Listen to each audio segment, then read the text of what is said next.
Hello, welcome to day 23 of Vlogmas. Claire says hi.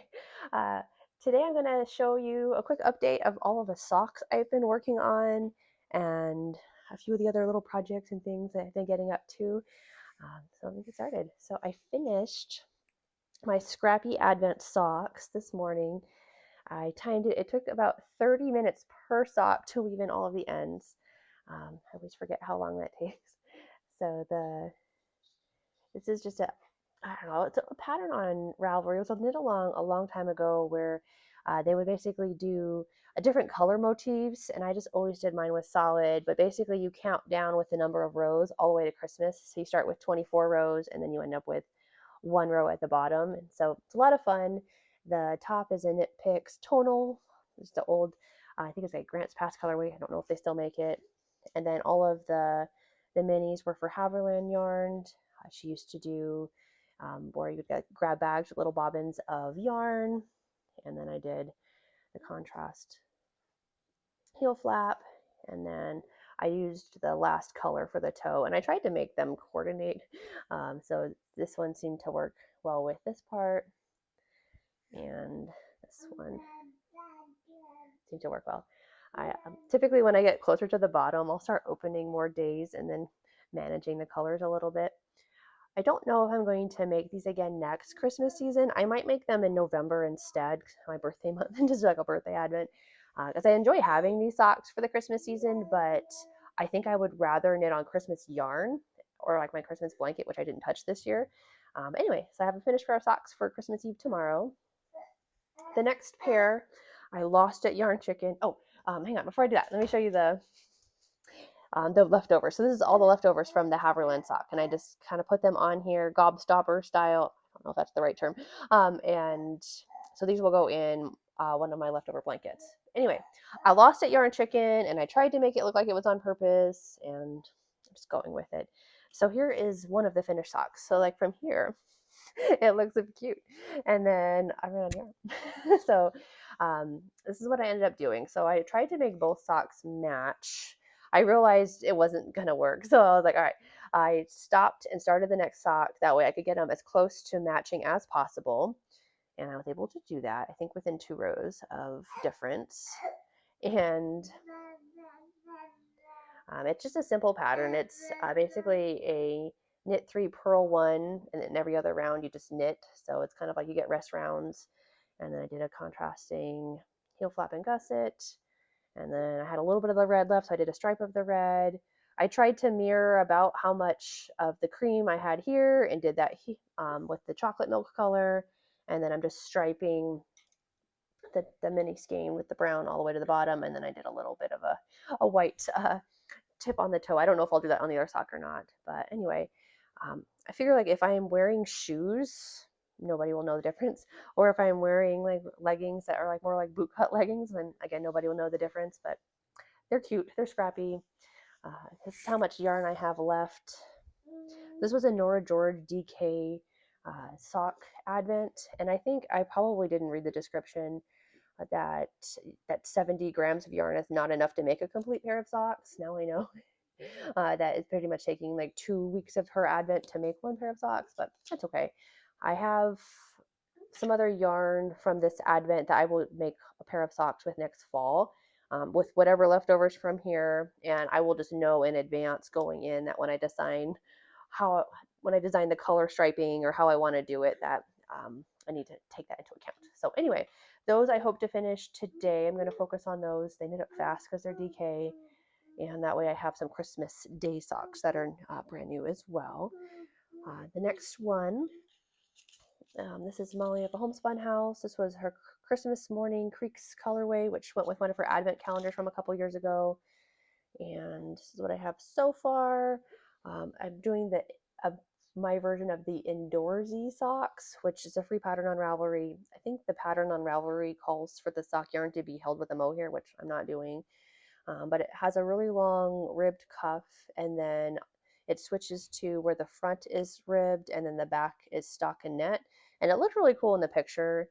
And then the heel flap is stockinette as well, but I might grab size 0 needles for that just to make it so that they don't rub on my shoes as much.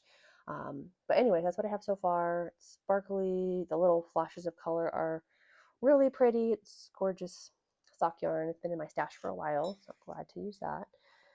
Next one is Yarn Jar in the Reindeer Games colorway. Kind of reminding me a little bit of 70s appliances, a little bit, but it's really pretty. These will be my next focus pair after I do the scrappy socks, or these socks. These are going to be my next priority just because they're the most Christmassy of all the ones, and I kind of want to get them done and put in the sock drawer for next year. I probably should have done 2.25 instead of 2.5. Like the fabric's a little bit loose, but I'm not going to tear them out, start over. So this will be my next one.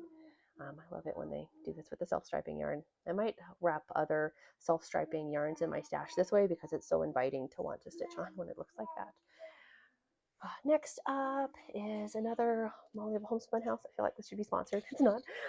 And it is her Plump Merino Fingering December 2018 Christmas at the House of Black colorway. And these ones are ending up like this. Really pretty color. I'm doing the Hermione's Everyday sock, so it has a slight patterning on the leg. It'll be curious when I get to the foot what it looks like with just the plain stockinette. But it's really pretty. A lot of Christmas colors just kind of mixed in there, which are a lot of fun. And then my last pair, I think my last pair, is knit out of this wool, which is super nice and squishy. And so far I've got this much. And I don't know, it's very like gingerbread, and I don't know, just very nice color. But I think it also, it's kind of almost like the Scandinavian, so I feel like I can pull it off even into January. These will be a good pair to work on. So anyway, and then I've been working on Romulus. It's kind of slow going, although I've been more focused on socks. So I've been working on stitching the body. I think I have another few inches until I can start the color work, because all of this color work, this is the sleeve, goes below the where you separate for the yoke. So I kind of have to make sure I keep that in mind as I decide body length, that I still have to knit all of this before I start for the sleeve, divide for the sleeves, or the yoke. Sorry, distracted. Baby babbles, distract my brain. So anyway, so I'm working on that. Super squishy. This is my project that I'm working on while I am listening to Harry Potter and the Prisoner of Azkaban. I think the trees in the next section kind of remind me of like the Forbidden Forest. And then I am all set to start on my Christmas cast-ons. I talked about this the other day, but I thought I could quickly show them. So I will be starting these socks tomorrow morning. This is Legacy Fiber Arts in her Christmas colorway. Don't know where the yarn tag went. If I find it, I will show it. And then I finished, oh, here it is. It is Gonzo Dickens Cozy Toes. So that will be tomorrow morning. I will start that. I finished, I don't know, scanning up, getting my flosses ready for my next project. I'll either start this tonight or, I don't know, Christmas Eve, Christmas Day, somewhere in there. And this will be the Summer Quaker. And then I've got this 36 count Winter Moon Edinburgh linen that I tea dyed. And so this is officially ready to go. And then I ripped out what was left of my granny square crochet blanket that I started, and this will be a 6-day star crochet blanket. I doubt I will make it in 6 days, but just a nice hand spun blanket. And then what else I talked about? A little bit of haul. I was on Etsy, and they know I was looking at shaker boxes, and they recommended these shaker boxes to me. This is from, I think, some kind of, it looked like an estate sale site, so I didn't see any more of them, and they're all dated like 2007, so I'd imagine this is just in someone's collection, and they're just a cute little boxes. I want to pick some cross stitch smalls and then finish them and put them on top, and I feel like that would be like a really cute display. So don't know if they still sell these. I'm assuming by the date from a long time ago that they're probably not. It's from 2006. So anyway, so just some cute little boxes that I will put into my cross stitch finishing stash, and then they can store cute stuff in there. And then I want to talk books really quick. So one thing I've been doing is like in the morning, if all the dishes are done and the laundry's put away and I'm waiting for water to boil because I'm making more tea, I've been keeping a pair of socks just at the kitchen counter, and I've been reading a cookbook while my water boils, rather than playing on my phone. So this is the current book I am reading, Sixth Season of Pasta by Joshua McFadden, and it's really good so far. I mean, you can see I'm like that far into it, and it's kind of really descriptive. And his books are kind of cool because it kind of goes with like the different seasons when produce is fresh. And as a gardener, like I'm hoping to read for all three of his books. I want to read them this winter and kind of get some inspiration for some different things as I'm planning my garden for next year.